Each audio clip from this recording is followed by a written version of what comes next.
Dear student, आप लोग का स्वागत है आपके अपने चैनल SRS क्लासेज में। तो जी हाँ विद्यार्थियों, मैं आप लोग को बता दूं कि जैसे कि पिछली वीडियो में आप लोग को फिगर ऑफ स्पीच के दो टाइप के बारे में बता दिया गया था, सिमली और मेटाफर के बारे में। तो मैं एक बार आप लोग को और फिगर ऑफ स्पीच रिपीट कर दूं कि फिगर ऑफ स्पीच मतलब अलंकार होता है, काव्य की शोभा बढ़ाने वाले को ही अलंकार कहते हैं। जिस प्रकार जो आभूषण है वो स्त्री की शोभा बढ़ा देता है, उसी प्रकार ठीक काव्य में अलंकार का प्रयोग हो जाने पर काव्य की शोभा बढ़ जाती है, तो उसे काव्य की शोभा बढ़ाने वाले को अलंकार या फिगर ऑफ स्पीच कहते हैं। तो चलिए बात करते हैं जो अगला नेक्स्ट फिगर ऑफ स्पीच है एपोस्ट्रॉफी के बारे में। तो मैं आप लोग को बता दूं कि जैसे आप लोग अगर इस डिफिनीशन को याद करना चाहें तो ऐसे ट्रिक से बनाया गया है कि जो से सारा का डिफिनीशन मतलब शुरुआत होता है कि इन दिस फिगर ऑफ स्पीच, मतलब जितने भी फिगर ऑफ स्पीच हैं सारे का इसी से मतलब शुरुआत होता है। तो चलिए देखते हैं कि एपोस्ट्रॉफी की डिफिनीशन क्या होगी। In this figure of speech dead person or lifeless thing or idea or quality is directly addressed as it is alive or present. देखिए जो एपोस्ट्रॉफी मतलब इसे बोलते हैं, एपोस्ट्रॉफी को हिंदी में संबोधन अलंकार, एपोस्ट्रॉफी मतलब संबोधन अलंकार। और इस अलंकार में जो मृत्यु व्यक्ति हैं और निर्जीव वस्तुएं हैं और जैसे कोई विचार है और कोई गुण है, तो उसको ऐसे एड्रेस किया जाता है, मतलब सामने लाया जाता है जैसे कि वो जीवित हों या प्रेजेंट टाइम में सामने उपस्थित हों। तो एपोस्ट्रॉफी की यही मतलब पता करने का तरीका है कि जो एपोस्ट्रॉफी में डेड पर्सन मतलब मृत्यु व्यक्ति और निर्जीव वस्तुओं और गुण और मतलब क्वालिटी मतलब गुण और विचार को ऐसे प्रयोग किया जाता है जैसे वो या तो जीवित हों या सामने उपस्थित हों। एक बार आप लोग को बता दूं, in this figure of speech dead person or lifeless thing or idea or quality is directly addressed as it is alive or present.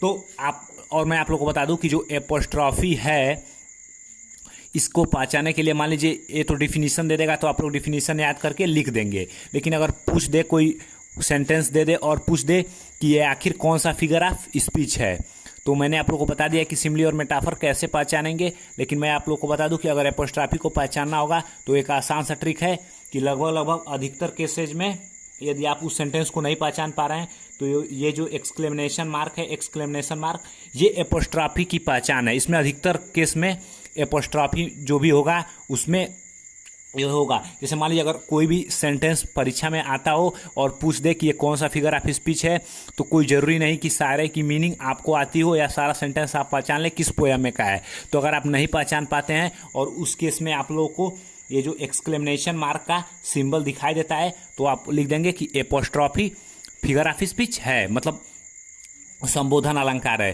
तो चलिए अब इसका एग्जाम्पल देखते हैं। तो एग्जाम्पल में आप लोग को बता दूं फ्रेंड कि देखिए, O captain my captain our fearful trip is done.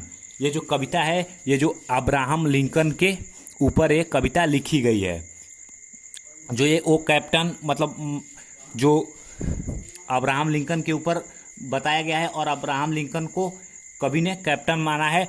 और देखिए ये एपोस्ट्रॉफी क्यों है, जैसे अब्राहम लिंकन की मौत हो चुकी है लेकिन कवि अपनी कविता में ऐसे संबोधित कर रहा है जैसे ऐसे प्रतीत हो रहा है कि अब्राहम लिंकन जीवित हैं। देखिए क्या कह रहा है, ओ कैप्टन उठो कप्तान, my captain our fearful trip is done. जो हमारा कार्य है वो संपूर्ण हो चुका है, अब उठो। मतलब ऐसे कवि फील करा रहा है कि जो अब्राहम लिंकन है वो जिंदा है और उनसे बातें कर रहा है, लेकिन अब्राहम लिंकन तो मर चुके हैं। तो इस प्रकार हम इसको कैसे प्रूफ करेंगे कि ये एपोस्ट्रॉफी फिगर ऑफ स्पीच है। इसको प्रूफ करने के दो तरीके, देखिए एक तो ऐसे अगर पहचान लिए आप कि ये जो फिगर ऑफ स्पीच है ये तो अब्राहम लिंकन का है और अब्राहम लिंकन की मौत हो चुकी है, उनके मौत होने के बाद एक कविता लिखी गई है। और दूसरा केस में यदि मान लीजिए कि हम ये नहीं पहचान पाते हैं, सब लोग अब्राहम लिंकन की कविता नहीं पढ़े होंगे, तो हमको यहाँ पे एक्सक्लेमेशन मार्क शो हो रहा है, तो इस एक्सक्लेमेशन मार्क से हम लोग ये प्रूफ कर देंगे कि ये कौन सा फिगर ऑफ स्पीच है, एपोस्ट्रॉफी। तो चलिए अब नेक्स्ट एग्जाम्पल देखते हैं। जैसे अब जो नेक्स्ट एग्जाम्पल है वो है वो जूलियस सीजर, जो शेक्सपियर ने लिखा है।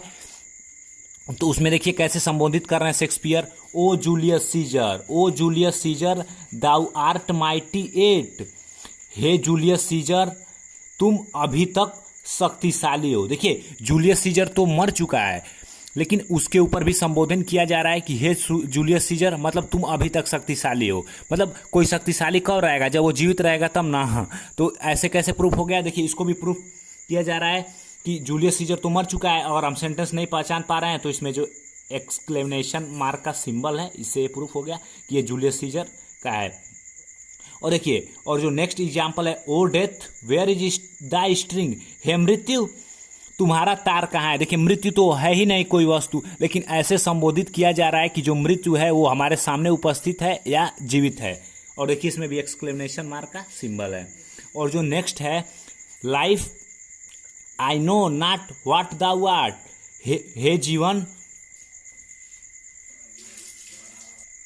हे जीवन मैं ये नहीं जानता कि जीवन मतलब कौन सी कला है, कि हे जीवन मैं ये नहीं जानता कि तुम कौन सी कला हो। और देखिए जो नेक्स्ट लाइन है, जो नेक्स्ट एग्जाम्पल है, O world O life O time on whose step I climb, हे संसार, हे जीवन, हे समय जिसकी सीढ़ियों पे मैं खड़ा हूँ, जिसकी सीढ़ियों पे मतलब जिसके सहारे मैं खड़ा हूँ। तो देखिए मैं आप लोग को बता दूं आसानी से समझने के लिए, देखिए ये संसार से बात कर रहा है। संसार तो कोई मतलब जीवित व्यक्ति है नहीं, वो लाइफ जीवन भी नहीं है, जीवन से भी बातें नहीं किया जा सकता, ना जीवन बात सुन रहा है, ना संसार सुन रहा है, ना इस समय सुन रहा है। और इसमें एक्सक्लेमेशन मार्क शो हो रहा है, तो इसलिए एपोस्ट्रॉफी है। मैं आशा करता हूं कि आप लोगों के मन में जो भी एपोस्ट्रॉफी फिगर ऑफ स्पीच के को लेकर डाउट होगा, आपके अंदर से एकदम क्लियर होगा।